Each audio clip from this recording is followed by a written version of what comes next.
Welcome to the deep dive. Today we're going straight into a truly unique and persistent story. It's one that feels almost like fiction, but supposedly happened in rural Texas way, way back in 1897. We're talking about the reported UFO crash in Aurora. That's right. And you've pulled together some really fascinating material for us. For this deep dive, we're really zeroing in on the Wikipedia entry for the Aurora incident. Yeah. It's actually a great starting point because it compiles info from, news reports, investigations, all sorts of sources, gives a solid overview. Exactly. So for you, our listener, if you want to get a handle on this whole thing quickly but still comprehensively, think of this as your fast track. Our mission really is to dissect the details, look at the evidence both for and against, and try to figure out why this specific story, out of all the alleged UFO stuff, still captures people's imagination. So where do you even start with a claim this outlandish? Right. Well, it seems like everything hinges on one particular article. It was in the Dallas Morning News, April 19, 1897, written by a guy named S.E. Hayden. Yes, the Hayden article. That's basically ground zero for this whole thing. His piece claims that just 2 days before, on April 17th, around 6 a.m., so dawn basically, a UFO crashed right onto the property of a local figure, Judge J.S. Proctor. And the cause, this is the part that always gets me. Apparently, it hit a windmill. A windmill. I mean, can you picture it? It's such a strange, almost quaint detail for a UFO crash. It really is. And then the description of the pilot, it just takes it up another notch. Hayden's report said the being was, and this is the quote, not of this world. And there was even speculation, apparently, from a reported Army Signal Service officer nearby, a P.J. Weems, From Fort Worth, yeah. that the pilot might have been from Mars.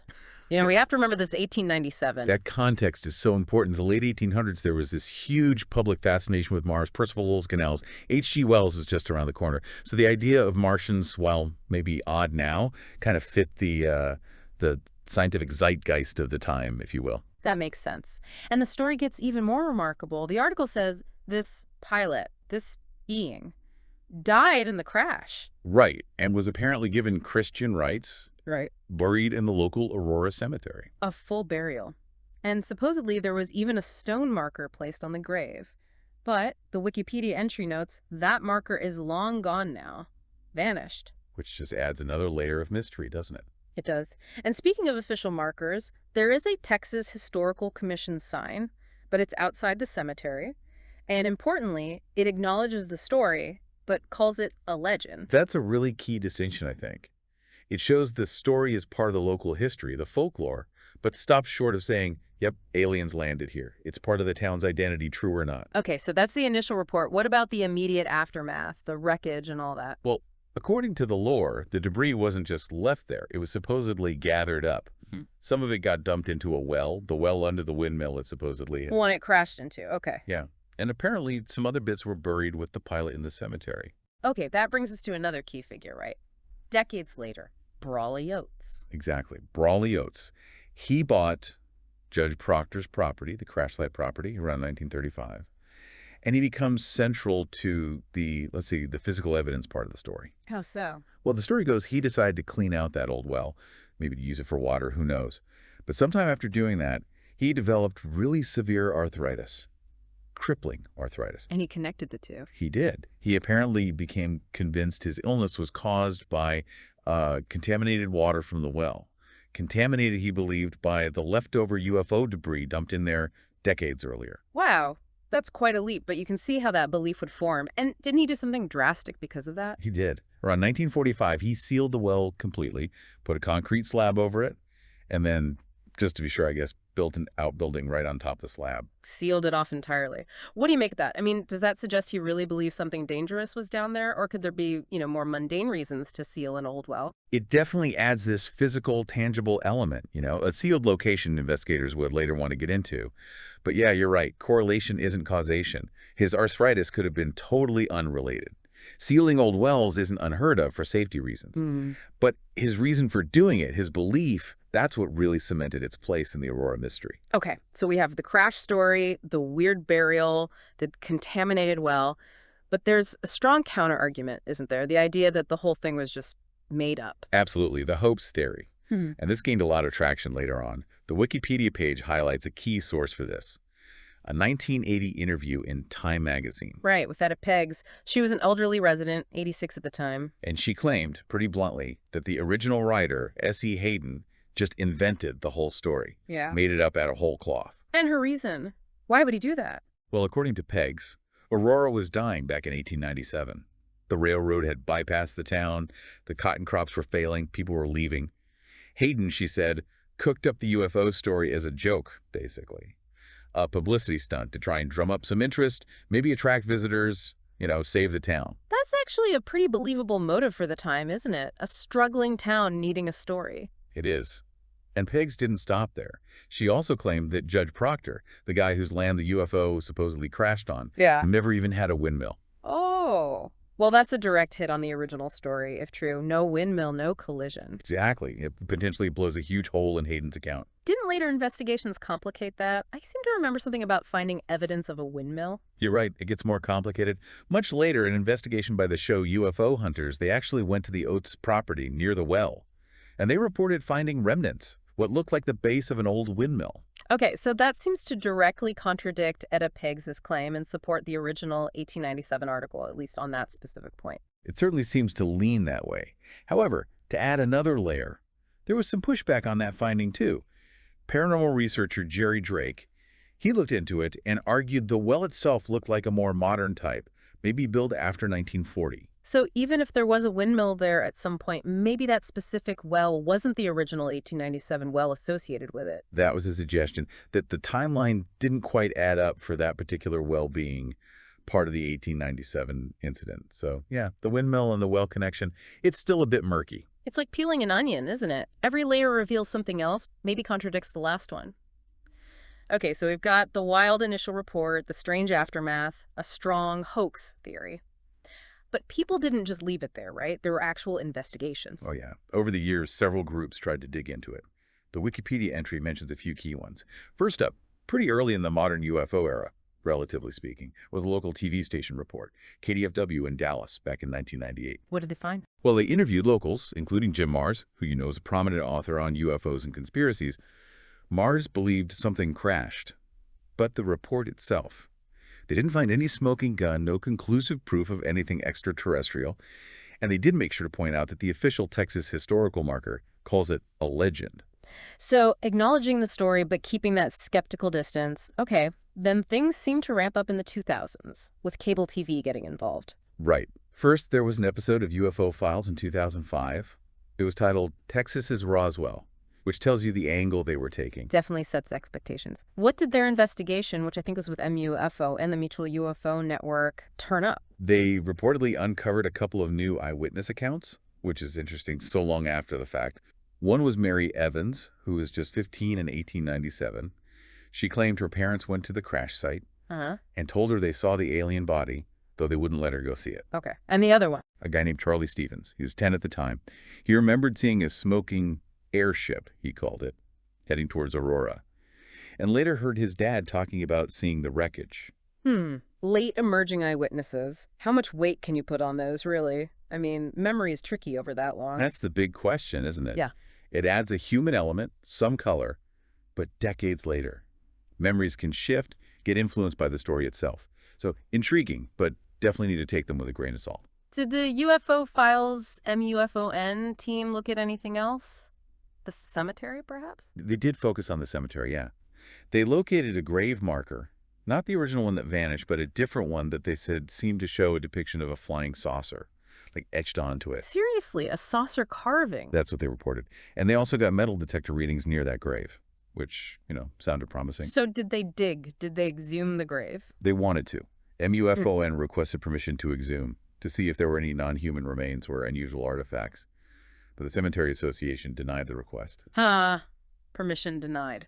And then, adding to the whole weirdness, sometime after that investigation, that specific grave marker with the alleged saucer carving disappeared. Wait, another marker vanished. Apparently so. It was gone. Later, just a simple pipe was put in the ground where it had been. And when investigators went back with metal detectors, no more readings. Silence. Okay, that's highly suspicious. Marker vanishes, Metal readings stop? It sounds like someone might have removed something metallic from that grave. It certainly fuels that kind of speculation, doesn't it? But, like so much here, it's suggestive, not definitive proof of anything alien. MUFOMA's final report, as noted in the Wikipedia entry, concluded the evidence was ultimately inconclusive. They couldn't confirm an alien burial, but they also didn't completely rule out that the original 1897 story might have been a hoax. So still ambiguous. Okay, let's move on to the next big investigation mentioned. UFO hunters in 2008. They seemed to get a bit further, didn't they? Especially with the well. They did. They got permission from Tim Oates, Brawley Oates' grandson, who owned the property then, to actually unseal that well Brawley had covered up back in '45. Right, the contaminated well. So what did they find when they finally got it open? Alien technology. Well, not quite. They took water samples, and the analysis reportedly showed high levels of aluminum, which is interesting, aluminum being light, associated with aerospace, etc. But just aluminum, no big chunks of debris, no weird alloys. Apparently not. Hmm? No significant debris was found in the well itself. The suggestion made in the episode was that any larger pieces might have been removed years ago, maybe by Brawley himself or other owners before Tim. Plausible, I suppose, given how much time had passed. Did the UFO hunters team look into the windmill question again? They did. And as we mentioned earlier, that's when they found what they identified as the remains of a windmill base near the well. This seemed to support Hayden's original story and contradict Etta Pegg's claim that Proctor never had one. Okay, so score one for the original account, maybe? What about the cemetery? Did they investigate there, too? Yes, they brought in ground-penetrating radar, GPR. And did that show anything? An unusual coffin, perhaps? The GPR did identify an unmarked grave, and it was in the right section of the cemetery for burials from the 1890s. So locationally, it fit. But there's always a but with this story, isn't there? There usually is. In this case, the GPR indicated the grave was badly deteriorated, too much so to really tell anything conclusive about what or who was buried there. So tantalizing, yes. Definitive, no. Frustratingly close, yet so far. Now, wasn't there also something about metal fragments being analyzed in that investigation? Yes, the landowner, Tim Oates, apparently provided the investigators with some metal fragments found on the property over the years. Yeah, and the analysis showed. Primarily aluminum, again, but also, intriguingly, traces of an unidentified element. An unknown element. Okay, now that sounds potentially significant. It does sound exciting, but you have to be careful. Unknown element could mean something genuinely exotic, or it could just mean an element the specific testing equipment wasn't calibrated to identify, or maybe contamination, or a complex alloy they couldn't break down completely. Without more details on that analysis and the element itself, it remains another intriguing but ultimately unproven piece of the puzzle. Right. So investigations using fancy tech, GPR, chemical analysis, and still no definitive yes or no. It's amazing how elusive the truth remains. It really is. Now, beyond the investigations, the Wikipedia entry also notes how this relatively obscure 1897 incident has sort of seeped into popular culture over the years, which is kind of amazing in itself. Absolutely. It shows the story has legs, you know. It mentioned the 1986 movie The Aurora Encounter, which is directly based on it. Yeah, I remember that one vaguely. And it pops up in shows like History Channel's Ancient Aliens, which loves to connect historical oddities with extraterrestrials, especially 19th century airship sightings. Fits right into their narrative. Totally. And then there's even a short film called Aurora that did something really weird. It mixed the 1897 crash story with the whole Nazi conspiracy theory about Die Glocke, the supposed Nazi Bell UFO. Okay, that's quite a mashup. Isn't it? And just to show its reach, it even got satirized by the comedy group, the Firesign Theater, on their album Everything You Know Is Wrong. When a story gets spoofs like that, you know it's entered the public consciousness on some level. That's a good point. So what do you think it is about this story? A UFO crash in 1897 Texas. Why does it keep inspiring movies and TV shows and even comedy routines? I think maybe it's that clash you mentioned earlier, the Wild West meets outer space.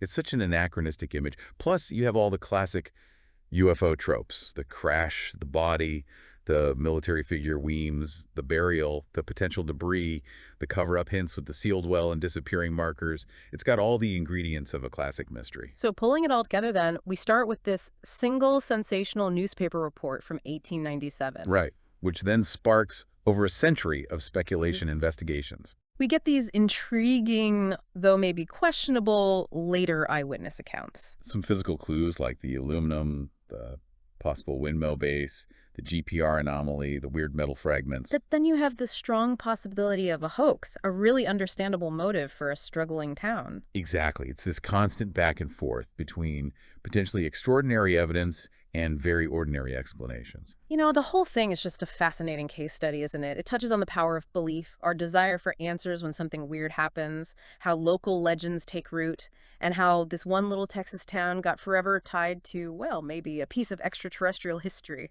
or maybe just a really good yarn. Yeah, whether it was real or just a tall tale, the Aurora story forces us to think about how we interpret the unexplained, doesn't it? And how much a good story can endure. All the conflicting details, the mystery of the grave, the sealed web, all just keeps feeding the debate. So, for everyone listening, after hearing all this, the original report, the later accounts, the physical traces, the investigations, the very strong hoax theory, what feels most compelling to you? Is it the idea that maybe, just maybe, something truly otherworldly crashed in Texas in 1897? Or does the story of a clever fabrication born out of desperation to save a dying town seem like the more likely explanation? And maybe the bigger question is, what does the fact that we're still talking about this, still investigating it, still fascinated by it, say about us, about our collective relationship with the unknown, with that persistent question, are we alone? It's definitely something to think about.